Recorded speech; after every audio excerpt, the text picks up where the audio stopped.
Hey guys, welcome to another episode of 20 Minutes in Lockdown. My name is Peter Shankman. You know, I've been ranting a lot lately because maybe it's just that I'm staying home so much. Maybe it's that I'm staying home so much. Maybe it's just that I'm not on a plane, which is kind of one of my happy places. But whatever the reason, I've been ranting a lot. And one of the things, obviously, I've been ranting a lot about the fact that people won't wear masks, and that's just because people are idiots. But one of the other reasons that people are idiots that I found is, you have any idea how many of my friends and people that I follow, people that I follow online and Facebook or Twitter or Instagram, whatever, have compared what we're going through to being in jail or in prison? Specifically, the idiots who are protesting in the middle of the country about how their rights were being taken away, quote unquote. We're all screaming, "Oh, this is worse than jail." Well, here's a tip: it's not fucking worse than jail. But you can't take it from me because I've never been to jail. I came close once when I got arrested in Central Park for exercising before it opened, but I've never actually gone to jail. However, our guest today has. And I want you to meet Mark Clifford. I've had Mark on Faster Than Normal before. He's one hell of a great guy. He lives out in California now. Mark spent 10 years in federal prison all across the country for bank fraud. And he's paid his debt to society. He is a functioning member of said society now, one of the good people in society who does wear a mask. And Mark, I am thrilled to have you back. I'm really, really glad you're here, man. This is going to be fun. First and foremost, on a scale of 1 to 10, the people who are complaining that their lockdown feels like prison, how stupid are they? With 1 being very smart and 10 being incredibly stupid. I'd say between 9 and 9.5. Okay. So, they're bitching, we can't do this, we can't do that. I'm pretty sure that in the 10 years you were in prison, you didn't have the ability to have a pizza delivered at any given time, right? No. We didn't have a refrigerator that we could just walk to at any time and say, I want a hot dog or I want a, frozen pizza or something. So tell us, in your own words, let's start off. Well, tell us a little bit about your background. How'd you wind up doing and where you were and what happened? Okay. So I was involved in a bank fraud scheme that was called the BCCI, the Bank of Credit and Commerce International, back in the 80s. And I had acted as a consultant to my uncle. And when they came down and everything got busted, my Uncle Clark was 82 years old. They wanted to give him 5 years. And I stepped into the picture and admitted to guilt and took the heat. And instead of 5 years, they said you were young enough to do 10, and there was more involved. So they gave me 10 years. While I was in prison, I started out at Lewisburg, and I was there for 3 years. And while they were trying to find money, which nobody was giving up, they decided that maybe if they gave me what they call diesel therapy. And diesel therapy basically is they keep moving you constantly and constantly. So from Lewisburg, I went to Atlanta, was there for 6 months. Went to Florida for a year. From Florida, they flew me to Seattle at SeaTac, it's called. From SeaTac, I went down to Lompoc, California. Lompoc, I went to Sandstone, Minnesota, and on and on. And I ended up back at Lewisburg in the end of this. And the thing is what you learn about being in prison is you don't have any rights, no matter what they tell you. They give you this thing, and when you first go in, you have the right to this, you have the right to that. That's all bullshit. Because they can take everything away from you. What started out, the simplest thing, like right now, everybody's talking like we can't get toilet paper. Well, when I first went into prison, you used to get 2 or 3 rolls a week. Then it went down to 1 roll a week. And you want to talk about thievery. I was in the bathroom one day and my toilet paper was down on the floor and someone ran in, grabbed it and took off.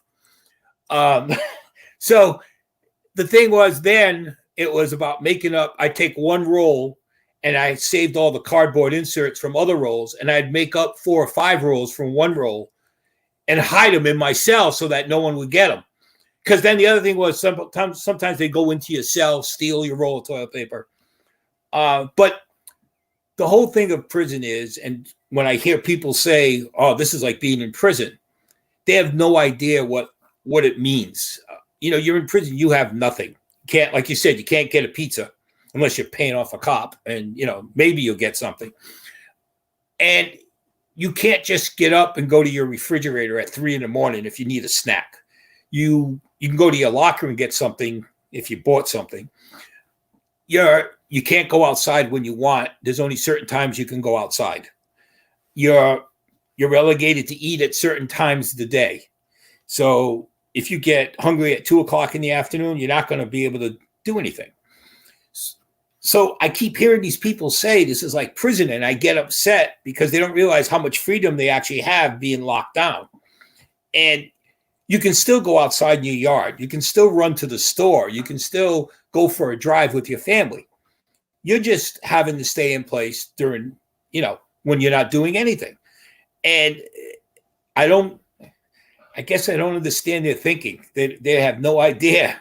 And then, go ahead. Well, I was going to say, one of the things about prison is that you find that it's not about sort of you anymore. You don't control your choices, right? The choices are controlled by the people who are imprisoning you, the guards or the warden in that regard. And so I think that what a lot of people are dealing with for the first time, these are people who have lived in America all their life, which as far as, comparatively is a relatively free country. And for the first time in their life, right, they are being, quote unquote, I use this term very, very loosely, persecuted. Right, with huge air quotes there, persecuted. In the respect that the persecution being, hey, we're trying to save your life, you friggin' morons, right? Yeah. But and they don't have anything else to equate that with. So in their small little minds, that's our rights being taken away. I'm in prison. Right. And it's nothing like being in prison. No, and I keep hearing these people talk about conspiracy theories, and this is a government takeover, and I start laughing because. When you're in prison, everything is, like you said, is dictated to you. This is what you do. You have to be in your cell at this time for count. You have to do this. You have to do that. You have to go to work. And here you're getting to work at home if you can. Your travels may be limited, but it's not directly ordered you can't travel. They're just saying it's advisable not to travel. Right. I mean, I guess, and everyone's canceling seminars. Like I was supposed to be at the Healthy Voice seminar this past April. And they canceled it, but they went online and they did it then, and we did the talk. So for me, this lockdown has been pretty much normal. Actually, it's great. I'm spending more time with my grandkids than ever. And that's another thing. You're in prison. You don't have visitation sometimes. You don't have your kids. You don't have your grandkids there every day, although some days you don't want them there every day. But I was in the store and I heard this woman talking to another woman and complaining about being locked up and saying, this is ridiculous. They think they can order us.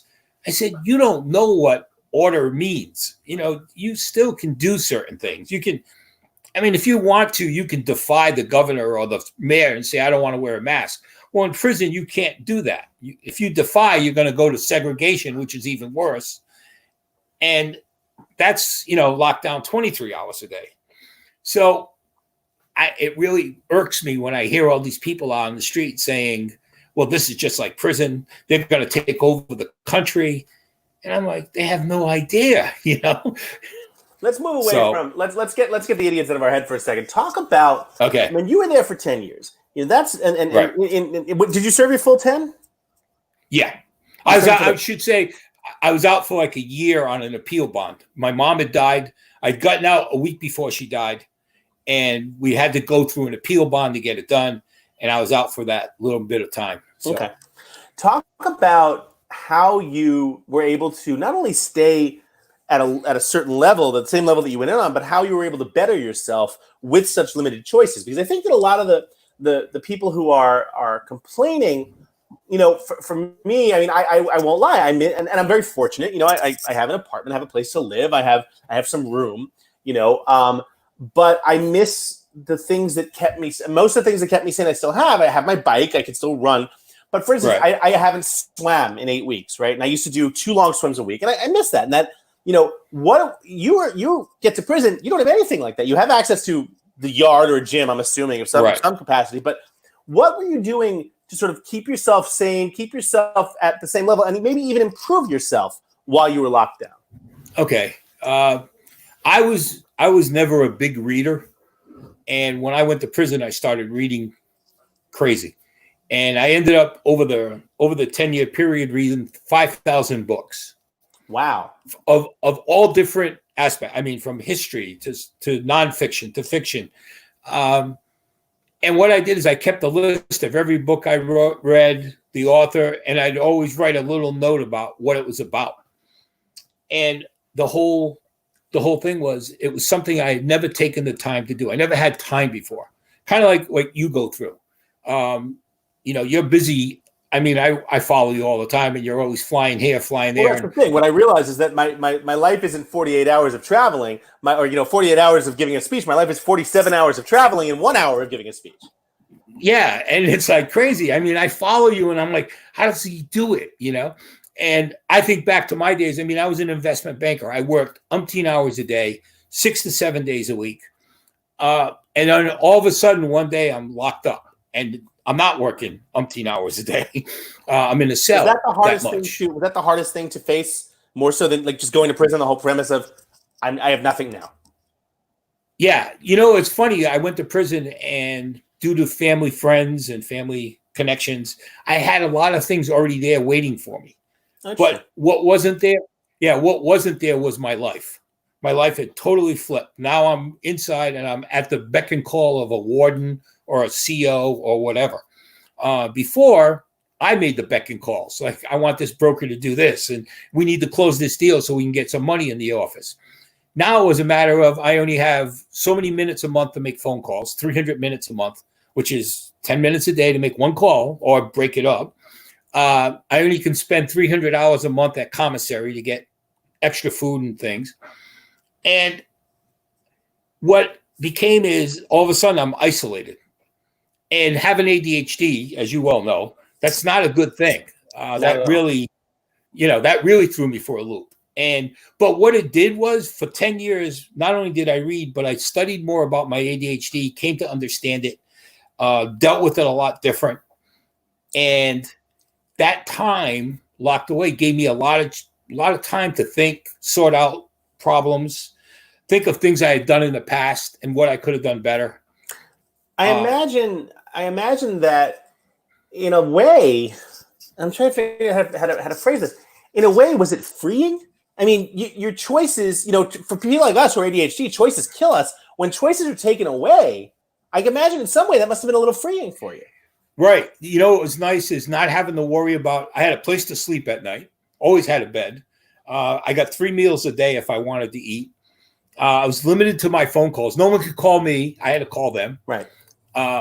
It was kind of nice because I didn't have anyone complaining, or I didn't have to hear about, stock reports. If I didn't want to hear it, I didn't need to go watch TV, and there's another, you don't have a TV in your room. So you have to go to one of the TV rooms. And it was broken up this way. There was a white TV room, a black TV room, a Spanish TV room, and a sports TV room.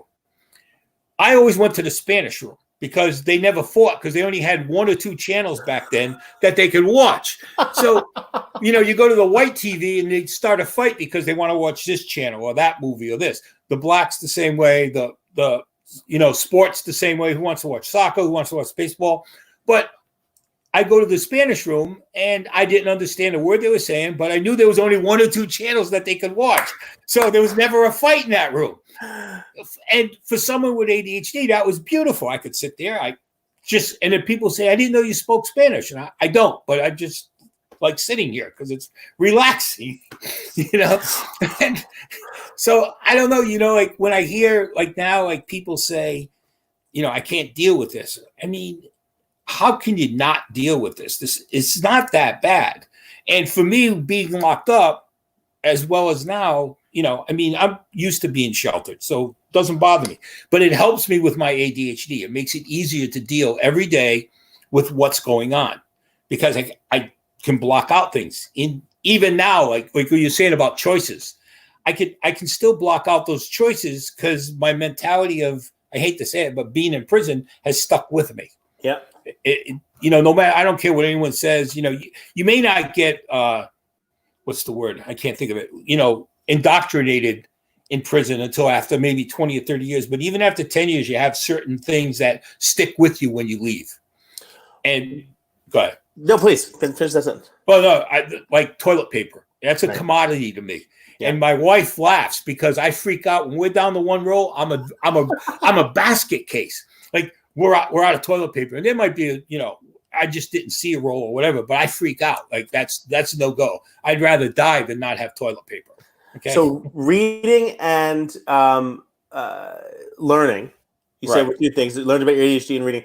What else did you do? How'd you keep yourself physically sane? Were you working out? Did you start? Did you exercise prior to this, prior to going into jail? And did you start when you were in jail? When I was out, my thing was swimming. I swam every day because I had polio as a child. So swimming was always my exercise. And it was the least, what's the word? Taxing on the body. Yeah. Yeah. So I used to spend 1 to 2 hours every day, 7 days a week swimming. That was the one thing I missed. I missed that block out between 12 and 2. And so in prison, I used to walk the track. I started lifting weights, which I had never done in my life at all. So that was kind of interesting. And, you got all these guys that they're in there. I was in the penitentiary. These guys were doing double life, triple life, and they'd been working out for years. And their arms were, back then I only weighed, when I first went into prison, I weighed 165 pounds. There's this little shrimp. Their arms were bigger than me, And I used to look at them and say, these guys are huge, And they would just be out in the weight pile all day long. So you do things, you start finding things to make yourself active, whatever. We started playing golf. I was just telling my daughter this story the other day. We were trying to play golf. Now think about this. In a penitentiary, they have softball teams, okay? So they have baseball bats, and they play it every day or whatever. So we wanted golf clubs with wiffle balls so we could play golf. And the warden says, well, golf clubs are dangerous. And I looked at it, I go, what about the baseball bats? So we started taking baseball bats with softballs, and we'd play golf with a softball. And we used the Frisbees that have the hole in them. And those were our holes. And we had a 9-hole golf course in the middle of the yard. And we were allowed to play one morning, every Sunday morning, we could play 9 holes. You do what you have to do to make yourself survive. And well, I think that's the key point. You do what you have to do to make yourself survive. So right. One piece of advice you can give to everyone who's screaming, oh my God, this is like jail, this is like prison. What's that one piece of advice? Is that it? Do what you have to do? Or what else, can you tell them? You have to think of, what haven't I ever done in this time? What haven't I done that I'd like to do that I never have time to do? And it could be homeschooling your daughter. It could be having, taking breaks where you can walk around with your daughter and spend the whole entire day, or your son, or whatever, that you never get a chance to do. Yeah. And that's what you do. You do something that you've never done or never had time to do, because it's going to make this time easier. You're going to understand that, okay, wow, go smell the flowers. I mean, right. I built a pizza oven the last couple of days. I've been working at it. So I went out, bought all the bricks, and it's a portable one. You just take it, when you move, you can take it down. But that was what I did to keep myself occupied, because I was going stir crazy.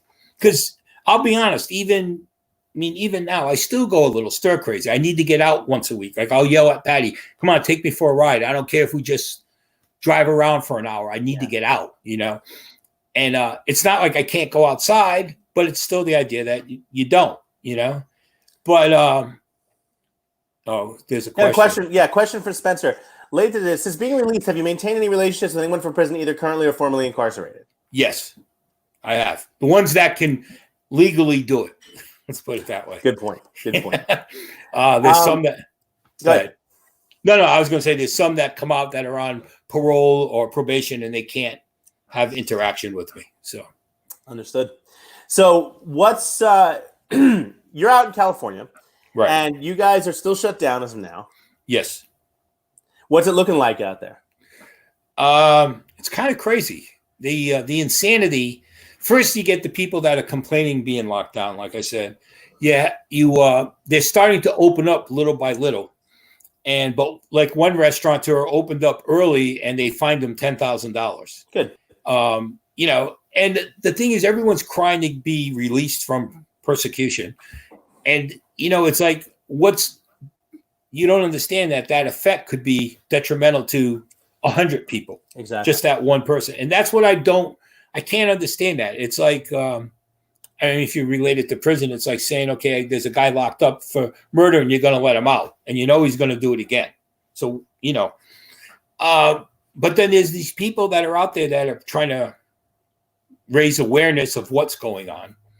And then you have the issues of whether you have to wear a mask or whether you don't wear a mask. And then the best one is, how do you wear a mask? I've been seeing people wear the mask where it's below their nose. Don't get me started. Okay, and I'll be honest, I understand because having a mask on your face is restrictive, and I have a heart condition, so I find it real hard. But I also don't want to die from coronavirus. Well, right, not being able to breathe because you're dead is also pretty restrictive. Yeah, I've started passing, and I'm probably gonna get stabbed for this one day, but I've started passing people on the street in New York, and if they have the mask down around their neck, I'm like, it's a good way. Yeah, your neck is protected. Fortunately, your neck is protected.